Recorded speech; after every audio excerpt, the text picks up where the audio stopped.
Hi, thank you so much for joining me today. This is very exciting. My first official Instagram live since starting this sort of officially. Just a quick thank you to everybody that is tuning in. I am grateful for your continued support, and I'm constantly overwhelmed with just the support. Hi, everybody. I'm constantly overwhelmed with how wonderful everybody is and how supportive and everything. So, but yes, if you are catching this in the replay, thank you so much for taking the time to join me. This is a really exciting day. We are trying probably the king of Cab Francs at this stage. So I won't delay too much in the event that people are catching the replay, but I've posted a question sticker yesterday, and hopefully I can access, let me just double check. Hopefully I can access, and of course my question sticker that I posted yesterday isn't available. So shit happens. But anyway, if you have a question, please basically there's a little kind of question mark thing at the bottom of the screen. If you have a question, make sure you hit that little question mark and type in your question there, because otherwise the people that are viewing the replay aren't going to be able to see your question. So I want to make sure that if you've got a question, that everybody can see it. So there's so many great people here. Hi, Turkey. So many awesome people. This is fantastic. Okay. So let's get into it. So Clos Rougeard. What can I say about this wine other than the fact that this is the king of Cab Franc? So how did we get here? How did we get here with Clos Rougeard? Well, first and foremost, the estate's sort of viticultural history actually dates back to, believe it or not, 1664. So this is the first it actually probably predates 1664, but it essentially, the first sort of written account of Clos Rougeard existing and their vineyard holdings dates to 1664. And the estate, up until 2017, remained in the family's hands through 8 generations, which is incredible. And essentially the estate, in terms of its vineyard holdings, actually basically remained unchanged for those entire 8 generations. So basically what sort of, in terms of the family history, we know sort of the current proprietors of Clos Rougeard, up until 2017 at least, were the Foucault brothers. But the Foucault name is not sort of directly linked to Clos Rougeard, as an example. But it's essentially their ancestors over time since 1664, where they've literally had one child each. And they've passed the estate down through 8 generations, through one sort of single inheritor. Inheritor? I think that's a word. If it's not, I just made it up. But anyway, basically with the sole goal of keeping the estate intact through this entire time, which is incredible. French sort of inheritance laws with respect to how estates and vineyards are all passed down. If you have multiple children, you are required by law to divide up your estate in terms of the vineyard holdings amongst your children, unless you sort of make arrangements kind of in advance to sort of pass it on earlier than that. So the family, essentially, I believe I think it was Moreau was the name of the first generation of within Clos Rougeard, and basically they've passed the estate down through 8 generations, which is amazing. And it, like I said, it virtually remained intact. What's important, I think, to note about this estate, and sort of as you know, we kind of idolize it a little bit, at least those that really love Cabernet Franc, but it has virtually, like I said, kind of remained unchanged during this entire time. So they have in total about 11 hectares, and they're all around this commune of Chave, very, very close to the domaine. And essentially their vineyard holdings have stayed the same through this entire time, save for their parcels that they have in Brezé, which is their Chenin block, which they purchased, I'm trying to remember when, it was back in the 90s, I think. But essentially all their plots in Saumur-Champigny have remained the same this entire time. And back in the 1950s and 60s, when sort of the chemical agricultural revolution was taking place, it was very common, not just in France, but all over Europe, for vignerons to transition to chemical agriculture, so herbicides, pesticides, fungicides, things like this. And I guess it would have been the parent and grandparent of Charly and Nady Foucault, they chose not to subscribe to any of these chemical farming practices. So their vineyards have been organic since the get-go. So you can imagine, like, over decades that not a single chemical has touched these vines. It's just remarkable. And I read earlier today when I was kind of making some notes on this, that they were, Charly and Nady Foucault were often mocked and criticized by their peers during the 70s and the 80s. Nady, I think, took over from his father in 1969. And really from this point on, they were sort of the brunt of a lot of criticism because of the fact that they were seen as traditional. They weren't subscribing to all these sort of newfangled ways of viticulture. They essentially remained sort of doing what they always did in the cellar as well as in the vineyard. And I think, it's always hard to tell in terms of how sort of a winery becomes cult and sort of the turn of events. And, it's kind of like one of those tipping point moments where, all of a sudden it's like, a few people talk about it, and then a few more people talk about it, and the word of mouth spreads. And basically this point, when sort of Clos Rougeard kind of came into cult status, was really during sort of the early 2000s, which is unbelievable. We're talking 20 years ago. They've been doing all this stuff for years and years and years and years, decades, generations. And it's only really been in the last 20 years where Clos Rougeard has really kind of come into that kind of cult level status. And sort of to sort of kind of bring it all backwards, or forwards, I guess. What's amazing though is they stuck to their guns. They kind of kept doing their thing and kept sort of they kept sort of their head down, kept doing what they were doing. And today there are so many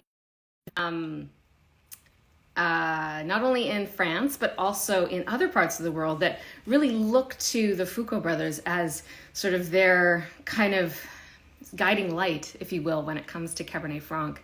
I know many grape growers here in Ontario. I know several in other parts of the world that really kind of took their model and sort of ran with it in an effort to kind of showcase Cab Franc in a way that we really hadn't seen before, at least not to this extent. Some of the disciples of Clos Rougeard in the Loire Valley include Domaine Guiberteau, so Romain Guiberteau, as well as Arnaud Lambert, two key disciples of Clos Rougeard.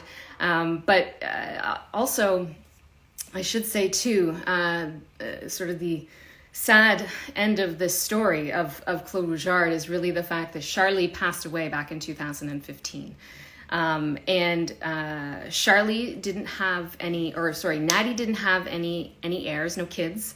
And Charly had one son. And basically, Charly's son, family businesses are hard. And I think sometimes we forget that, is that, from our sort of vantage point on the outside looking in, sometimes we see these family generational businesses in Europe and we think to ourselves, wow, they must all really get along and they must all really love each other, that it's managed to kind of stay intact, as long as it has. But the reality though is, families have fights, things get complicated.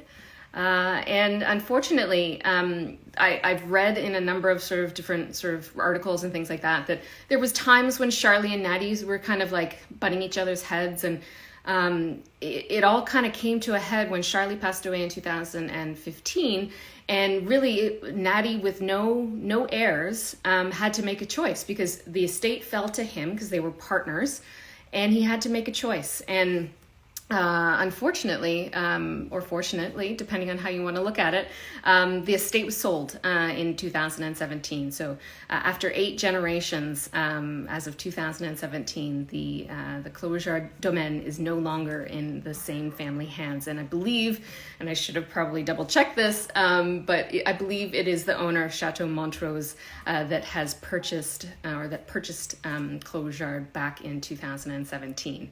It's kind of sad, but those that really love the estate and love what it represents are sort of hopeful, I think, that in these sort of years and months and decades to come, that the new owners kind of do the estate justice and give it the honor it, I guess, is the best way I can describe it. Honor it the way it really deserves. In terms of today's wine, now that I've gone into that little preamble, and I do apologize, I was having technical difficulties earlier, and that's why I came on a little late, and I have no idea what was going on, but nevertheless, let's talk about Les Poyeux, because if anybody has ever heard of this vineyard before, it's probably because of Clos Rougeard, because it probably, even though there's actually a lot of vignerons that have parcels here, it was probably really Clos Rougeard that kind of brought this vineyard to the forefront. It is located in the commune of Chave, and I have a cool map, so bear with me, because maps are fun. So I'm going to pull up my map here. So this little dot here that I've highlighted, this is Les Poyeux. It is approximately 30 hectares. It says 31 in a bit, but there is that little pocket of forest kind of down there. So we're going to say that we're sitting at around about a 30 hectare vineyard. And where the little marker is, this is where Clos Rougeard's parcels are. The vineyard, the Clos Rougeard parcels, they have about 3 hectares, all in kind of that little pocket there. But Les Poyeux, as sort of a whole, is actually quite a large logis. So 30 hectares, that's what, 60 some odd acres? Which is actually a fair size. There's domaines that have, not even 2 or 3 hectares, for heaven's sakes.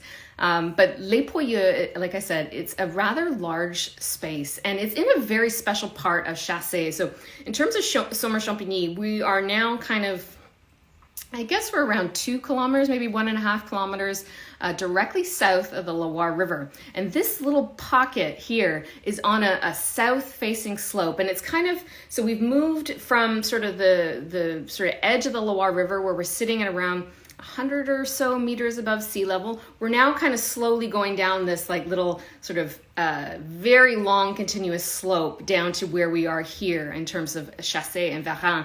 And Les Poyeux is this sort of continuation of this south-facing slope.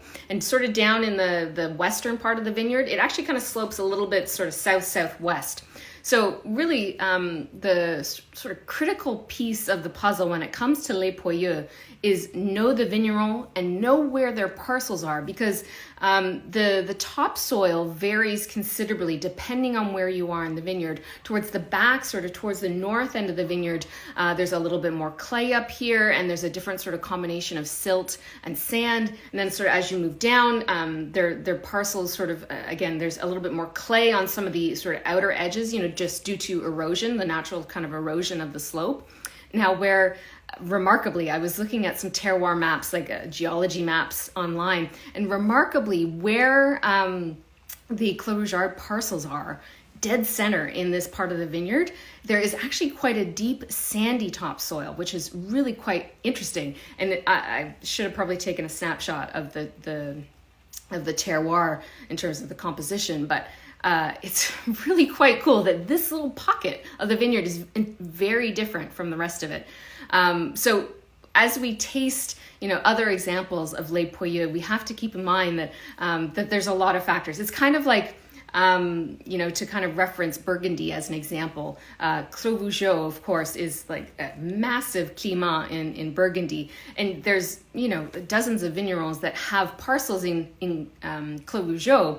And yet everybody can call it Grand Cru in terms of Clos Rougeard, but not every parcel is created equally, and there's different sort of tops and bottoms and middles and different slices of that terroir. So the expression of Les Poyeux really can vary quite a lot depending on where your parcels are. I'll pull this down now so that I'll have to put it up again at some point. Hold on, stop sharing. Ta-da! Okay. But in any event, I got very excited. I finally found this sort of website that allows me to kind of look deeply at the lieu-dit of the Loire, and it's like the greatest thing since sliced bread for me. But nevertheless, I'm like checking my notes to make sure I've like covered all the bits that I wanted to mention with regards to the vineyard. In terms of the bedrock here, I talk about these Turonian tuffeau limestones all the time. And actually, it's funny, in Chinon, there's a lot of differentiation between the tuffeaus. So people, like the vignerons in Chinon, will specifically sort of mention, oh, I am on the white, the middle Turonian white tuffeau, or I'm on the yellow Turonian white, upper Turonian yellow tuffeau, or I am on, the lower Turonian tuffeau. And it's interesting to me because in Saumur-Champigny, there isn't the same dialogue with regards to, well, what tuffeau are they on? And I'm not sure why that is yet. I'm trying to dig a little bit deeper, but there are different like the tuffeaus expose themselves kind of differently in Saumur-Champigny as well. And sort of closer to the Loire River, we are more kind of on that yellow Turonian tuffeau. And then basically as we sort of move away from the Loire River, that erosion kind of takes place, and it's slowly, because we kind of slope downwards, that sort of slope basically exposes a little bit more tuffeau over time, and we get to where we are here in Les Poyeux, where we're actually on the middle Turonian tuffeau. And the middle Turonian tuffeau is that sort of highly prized, they call it the Tuffeau de Bourret, and this is the tuffeau that's soft. It's got like sort of mica, sort of micaceous, I think that's the term, but there's like, it almost is sparkly in the sunshine, so it has a slightly different composition. It's so soft you could almost take like a spoon and kind of scrape at it. It's that soft and chalky. But nevertheless, it is here in Les Poyeux where we have this really amazing, like I said, middle Turonian tuffeau chalk. And at some point I will figure out sort of the nuances of these Turonian tuffeaus and how they express themselves in Cab Franc. But suffice it to say, we are on the middle Turonian tuffeau here. And I said that the Rougeards have 3 hectares in Les Poyeux. What else? I said that we're in Chassé. Forgive me. I'm just trying to make sure I cover all my things. What else? I see someone's like posed a question. So hold on a second. There's the question. All right. Was there a particular champion of Clos Rougeard that helped popularize the domaine in the early 2000s? That's a great question. And honestly, I think that it's probably just a combination of, the way most wines sort of start to become, it's probably through the Psalms, I have to say. It was probably through, markets like New York, markets like London in the UK that started to see these wines for what they were and just quietly kind of speak to them, to their customers, and just snowballing. I think I was speaking with Brian Schmidt at one point, winemaker from Vineland Estates. Guys, so many cool people are hanging out. This is amazing. Thank you.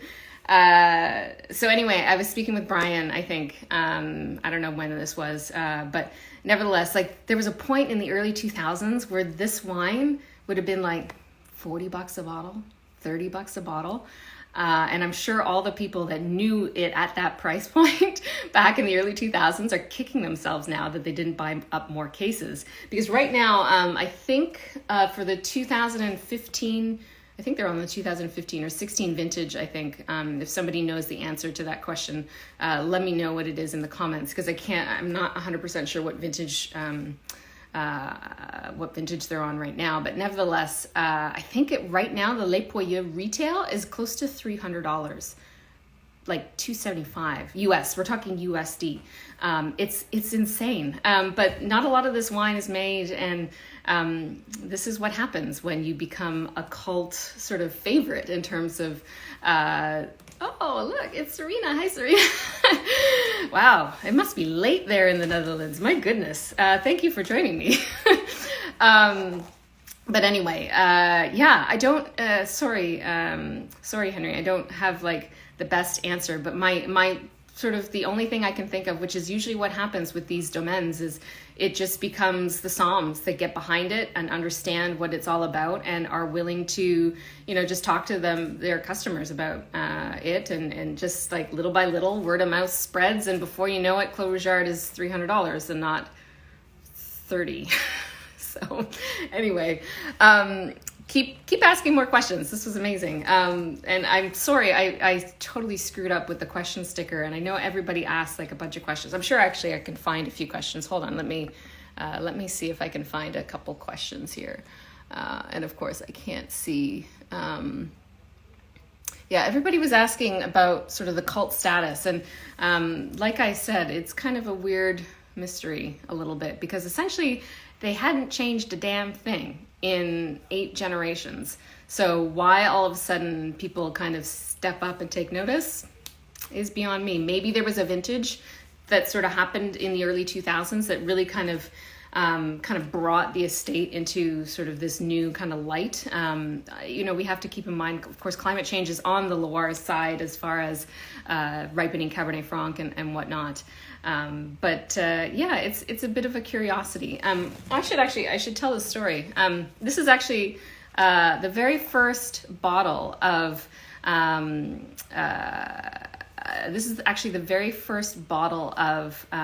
Rougeard I've ever purchased.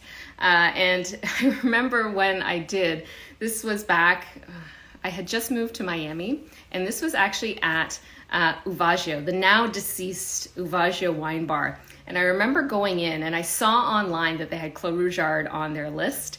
And I remember walking in, and Heath Porter, who was the proprietor, a great friend, I remember walking in and looking at him going, "You have Clos Rougeard on your list?" And he's like, "Yeah." He's like, "I want to buy a bottle to go." And and I remember him looking at me like, who is this woman and why does she want Clos Rougeard? But I think it was on Heath's list for maybe $125, maybe $150, like max. It wasn't even close to 200. And I came in, bought the bottle. I stayed. Obviously, it has a glass of wine and some charcuterie, but it was like the first bottle of Clos Rougeard that I purchased, and this is my chance to actually drink this. But crazy how prices change, and where we've kind of come in just in this last, like, even Clos Rougeard, like, you figured that was probably 2015. I bought that off of a wine list for $125. So really it's been in the last like 5 years where it's literally gone from like non-existent, like nobody talked about it. And then of course, Charly passed away in 2015. And then that kind of like all of a sudden takes it into the first vintage with the new owners, produced with the new, which vintage? Anyway, nevertheless, I think when Charly passed away, that obviously sort of put the estate in a whole new light. Obviously a major person in the domaine sort of passed away, and that sort of really kind of transformed everybody's sort of viewpoint of it a little bit. 2015. Okay. So the 2000, thank you. I totally forgot about that. Thank you. Yeah. That the 2000, so the last vintage sort of under the Foucault kind of regime would have been 2014, and then 2015 would have been sort of under the new ownership. And I unfortunately have not had a chance to afford to buy any 2015, so I don't really know what to expect. I have heard sort of whispers that the style has changed slightly, but I will not judge the book by its potential cover. So let's talk about the winemaking. One thing that's really important about Clos Rougeard, like I've kind of kept like hammering in here this last little bit, is that really nothing has changed. So their approach to winemaking for this wine, for all of their wines that go back, we're talking decades, remained exactly the same. So we're talking fermentation and sort of post-fermentation maceration would have lasted 4 to 6 weeks. All native yeast fermentation. The fermentation would have been in cement vats, and then they transferred to barrel. And sort of for the 3 Cab Francs, the sort of maturation, the élevage sort of varies a little bit. So for Les Poyeux, this would have gone into 1 or 2 year old sort of smaller barrels. And the other interesting point to mention is they do not, and they have not included any press wine in this. So this is all free run juice. And that really makes a difference in terms of really kind of reeling in the tannins and kind of adding a degree of finesse and softness. Something that's interesting about Cab Franc, it is a bit of a rustic grape variety, and with not in the right hands, or not in hands that understand its nuances, really a lot of harm can be done to Cab Franc if it's not in the right hands, basically, is what I'm trying to say. But it takes a gentle kind of approach to the grape to kind of give it this, give it the finesse, kind of reel in those tannins and really take the tannins to a place where they have that velvety texture and that mouthfeel that we all kind of love in great Cabernet Franc. But in the case of this wine, the lack of press wine is really important here in terms of the overall profile. Now that I'm gonna pour some because heck, you only live once. I have another question. Anybody want to see what the question is? Here we are. Let's go. Is Les Poyeux the premier bottling of for the estate? Do they have another single vineyard bottling? Great question, Chris. Thank you. Actually, no, this is their middle tier. So they have their quote unquote entry level is called Le Clos, and it's coming from sort of multiple parcels. Actually, in fact, the youngest vines in Les Poyeux, so the average age of the vines for Les Poyeux is around 50 years. The youngest vines from Les Poyeux go into this Le Clos sort of entry-level bottling, which I think retails for around $200 or something like that. And then we have Les Poyeux, which is sort of their middle tier. And then the last one, which I had never found a bottle of, is the Le Bourg. And this one is another parcel. I believe it's another single vineyard in Chassé. And the vines are like 70 to 80 years. They have even less in terms of holdings here. And this is the cuvee that they tend to put in new wood rather than sort of used wood, like I said. But this sort of great question. So this is kind of the middle tier, if you will, of the Clos Rougeard range. And then they basically have the 3 Cab Francs, and then they have 1 Chenin that is coming from Brezé, as I mentioned. So Brezé is, of course, this magical hill kind of in Saumur, where a lot of vignerons. It's very it's planted to. If you ever have a chance, I should actually link to some of Levy's podcasts that talk a little bit about Brezé. But he has a great podcast with Arnaud Lambert, who talks at length about Brezé. But Brezé is historically one of these top vineyards in Saumur. It's actually technically a commune, but nevertheless, it's historically been always planted to Chenin. There's little pockets of. They also do a sweet Chenin? That's super cool. I did not know that. So apparently Clos Rougeard does a sweet Chenin. That's amazing. I would love to try that. But anyway, Brezé is this commune in the southern part of Saumur, and it's traditionally planted to Chenin. There's a little bit of Cab Franc there too. But the interesting part about Brezé is it was actually, hey Stefano, that's so nice that you're here. The interesting part about Brezé is it actually sort of refused to be part of Saumur-Champigny. So when Saumur-Champigny, when the appellation was being founded, the vignerons in Brezé said, yeah, no, we don't want to be part of your appellation, Saumur-Champigny. We have mostly Chenin planted here. We're not interested in being part of Saumur-Champigny. So the folks in Brezé basically said, yeah, I'm not going to be part of the Saumur-Champigny appellation. But anyway, that's a nice little tangent. But that was a great question, Chris. Thank you so much for asking that. You're awesome. Let me see if I can I'm going to just find my notes. Forgive me. And remarkably, knock on wood, like I'm like at the cottage and there hasn't been a single interruption so far. No dogs barking, no random anything happening. Anyway, so let's see what the heck does this taste like? I feel like I've been going for a while now. Hopefully everybody's still engaged and happy.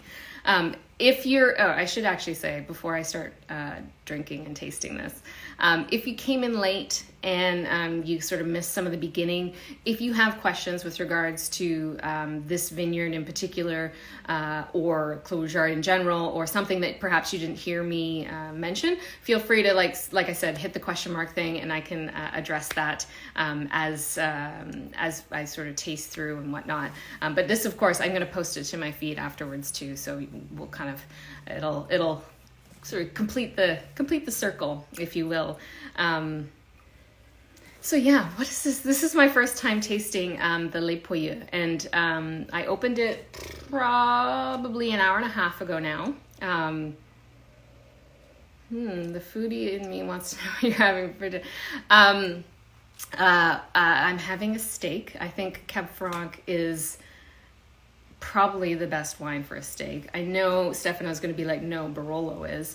But I am firmly on Cab Franc camp when it comes to pairing with a steak. And my mom picked up a really amazing, the cut is called Vacío in Argentina. It's called Picanha in Brazil. But that is what is on the menu tonight with other things. I'm not sure what, but oh God, this smells so good. Another question. What vintage are you trying now? How was that vintage? It's the 2009. So sorry, I probably didn't showcase that very well. This is the 2009 Les Poyeux. And actually, I polled a few people that know the wines from Clos Rougeard. Hi, Labra. Know the wines from Clos Rougeard. And thank you, Jillian. Yeah. Anyway, so 2009, sorry, got off topic. 2009 was actually quite a warm vintage in the Loire Valley. This is probably, I would say, one of the vintages that probably set the stage for sort of the eventual kind of rise of Clos Rougeard and a lot of other Loire wines. So 09s in like sort of Beaujolais, parts of Burgundy, like this was a very, very warm, great vintage overall. And when I polled a few people about I have a few bottles of Clos Rougeard, which vintage to try today, they actually... Everybody kind of said, go with the 09 because it will be the most open. The thing with warm vintages, and it'll be interesting to see how this sort of evolves over the course with climate change and whatnot, but the thing with warmer vintages is the wines tend to show earlier. So the cooler vintages or the classic vintages, generally those wines might take a little bit more time to sort of open up and sort of express themselves. But the warmer vintages will be, generally speaking, the vintages where the wine is going to show a little sooner. So the other vintages that I have, which are 11 and 12, these vintages will generally speaking take a little bit longer. So when I talked to a few people, they really said, I think it was Max actually, in Michigan, that sort of said like 09 is the way to go with this. So yes, I'm very happy to be tasting this, and yeah, thank you for all those that have wished me a happy birthday. So one thing in terms of the nose of this wine, and I will get to it because I don't want to, I know it's Saturday and it's getting close to that time of the day where we all need a beverage. Or maybe you're drinking something. If anybody's drinking something, let me know what it is. But anyway, one thing that I really want to that was immediately apparent with this wine, which was really particular for me, was the perfume on it. There's this really dense kind of fruit profile, but at the same time, there's this really incredible sort of floral bouquet. And oftentimes when I love the flower notes in Cab Franc. Often for me, it's violets. But this is, there's so many other things that are happening here. There's rose petals, there's peonies, there's violets, but it's literally and because of the evolution on this, it's kind of now into that slight potpourri-ish, but not like grandma's potpourri. It's a nice, pleasant potpourri thing. But yeah, that's what really is striking to me about, the nose feels like it has all these amazing layers to it. But it's the perfume, this sort of floral perfume, that really strikes me as being quite interesting.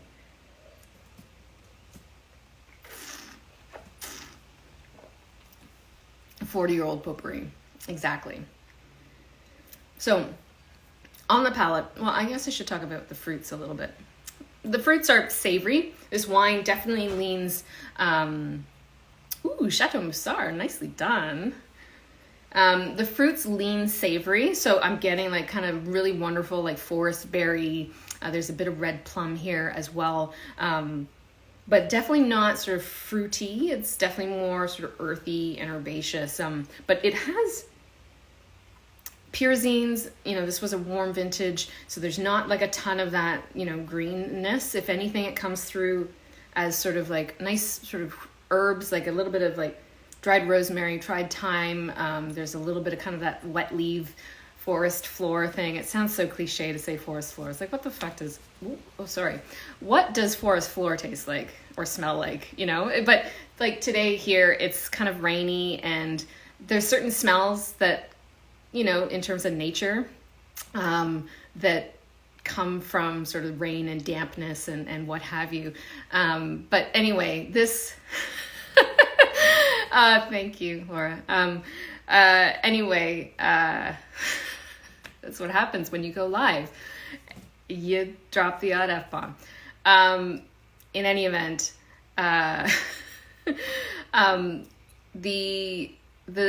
pyrazines come through really dialed back, and it's more in terms of that earthiness is more savory, sort of foresty fruits, like wild raspberries and wild blackberries and red plum. Like I said, plum is a really interesting fruit that I look forward to kind of I don't know how many varieties of plums grow in the Niagara Peninsula, but I want to taste all of them because plum is a really interesting note. And not that fruit notes are the be all and end all, but anyway, I digress.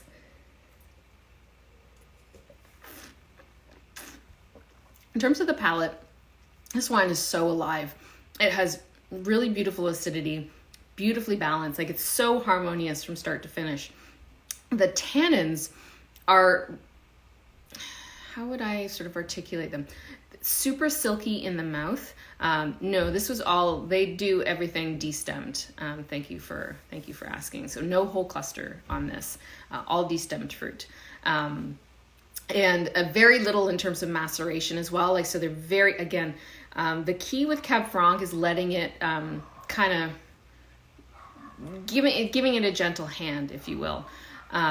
There's the dogs. Anyway, in terms of the tannins here, they're super silky in the mouth, and then the texture of them sort of on the tongue is a lot like crushed velvet.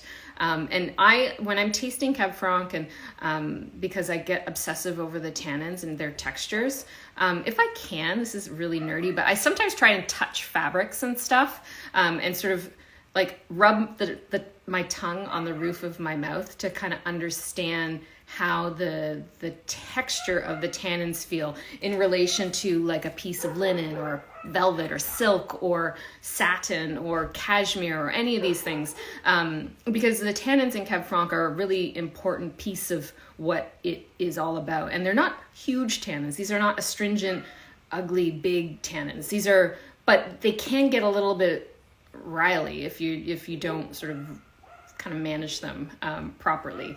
Cab Franc can also be a bit reductive, which is why some examples of Cab Franc that is done all in stainless can have some kind of slightly reductive notes to it as well. Cab Franc does tend to benefit from a decent amount of oxygen, either during maturation or during the fermentation, to kind of blow off some of that reductive nature. The minerality on this is really beautiful as well. There's this sort of mix of sort of that chalkiness, like literally, I think it was actually Serena and I, she's probably gone at this point because it's God only knows what time in Holland, but she and I had an exchange recently with regards to minerality, and she was remarking how her tap water, where she lives in Holland, has like a high kind of calcium sort of carbonate kind of element to it, and she can kind of taste that sort of chalkiness in her water, so she can distinctively pick up chalk in wines when they have that sort of chalky minerality to it. And this definitely does, like, you can really sense that there's a chalky kind of Tuffeau, like that chalk bedrock, but there's also a really wonderful kind of pencil shaving graphite thing, which I love when Cab Franc does this, when it does this wonderful, like, it makes me want to chew on a number 2 pencil, but it's really distinctive in terms of that texture. You can almost feel like that lead pencil, like on a piece of paper, like how lead pencils have a very specific feel to it.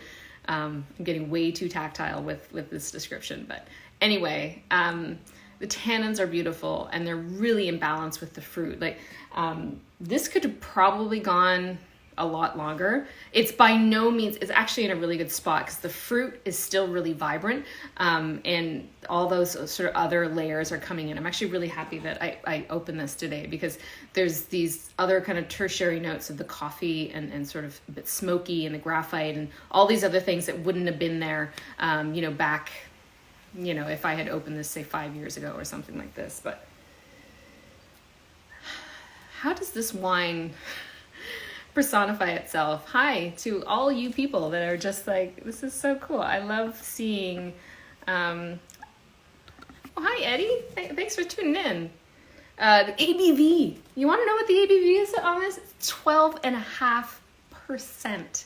This wine, this is like, what are the classifications of boxers?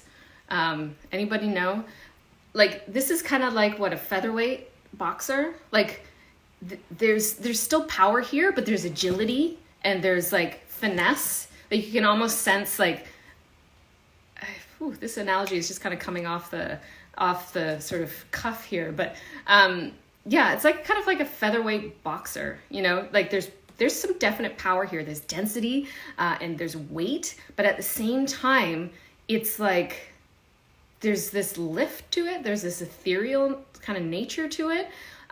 Which is really kind of interesting, and it's kind of polarizing in that way. Maybe that's why that this wine is sort of come to, like, people have that come to Jesus moment with wines like this, is because it's doing those seemingly opposite things of, like, there's power, there's weight, there's texture, there's density, but at the same time, there's this lift and lightness and levity and all these other things going on. So it's like, I can literally see, the boxer kind of in the corner, kind of bouncing on his toes, and there is an energy to it, but there's strength. There's, there's like this sort of stealthy thing happening as well with it. But it's really a special wine, and I am almost emotional that I'm opening this today.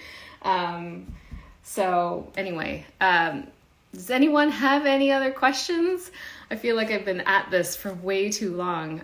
Hey Josh, welcome from California. Nice to see you. It's all relative, but nevertheless, I know some people asked some questions, and I'm sorry, I totally screwed up on the question sticker thing with this effort, so I'll try to fix that for future efforts. But I know people were asking what my favorite pairing is.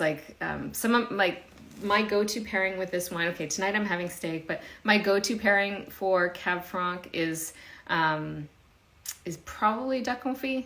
It's it depends. It depends on the style of Cab Franc, but my dream meal with this wine would be probably duck confit with gratin dauphinoise and lots of bread and butter and a huge cheese course, and that's what I would want to crush with this bottle, and hopefully somebody or a few people that actually appreciate it as well to enjoy it with me, because that's kind of what wine's all about, God, I can't get over the perfume of this. It's really beautiful. Hi, Marcus. You managed to get away from the little one for a little bit. That's amazing. I'm sorry for everyone that is it feels like there's a bunch of folk that are joining me now, and I've basically run the course of my notes and all the things that I wanted to talk about. But it will be, I'm going to post this to my feed. So if you want to jump back in at the beginning and catch some of my preamble with regards to, Clos Rougeard and the Foucault brothers and sort of their history, I hope I did it justice, because this wine is really special. And bit off topic. Have you ever seen Cab Franc bubbles? Yeah. Cab Franc makes amazing sparkling from the Loire, either under Crème de Loire or what is it called? Oh shoot, I'm having a brain fart. It's Saumur. Maybe it's a Saumur Mousseau or something. I don't know. There is a specific appellation under Saumur for rosé bubbles specifically. But anyway. So many people are here now. This is so wonderful. I should have pushed my time a little bit. Hey Paul, nice to see you. Matt, thank you so much for all your comments. This has been wonderful. But yeah, thank you. I hope I explained this wine well enough from a sort of the profile of it, its history, this vineyard, like I said, Les Poyeux, that is, we all idolize now to a certain extent because of its, because of the Foucault brothers and what they did to elevate Saumur-Champigny. And I guess if I had to sort of conclude in any way, it's really because of Charly and Nady that a lot of us, hardcore Cab Franc nerds, why we're here, why this grape excites us. And maybe we haven't had a taste of Clos Rougeard before, but their influence, their impression on other producers of Cabernet Franc, not only in the Loire Valley, but we're talking Bordeaux, we're talking everywhere. It's one of those sort of guiding lighthouse examples of Cabernet Franc that I think everybody that's really truly passionate about it sort of strives to get to that spot. And if you've had a Cabernet Franc ever in your life, whether it's New World, Old World, whatever, but if you've ever had a Cabernet Franc that has truly made your knees buckle or had that sort of aha moment where you sit back and go, holy shit, I never thought that this was possible in Cab Franc. It's probably because somewhere along the lines, someone had some interaction maybe with Nady or Charly, or perhaps they staged under somebody that was also connected to the Foucaults. So we have a lot to thank the brothers for, and their 8 generations of steadfastness, and we have amazing Cab Franc today, thanks in large part to their commitment and their probably stubbornness at times.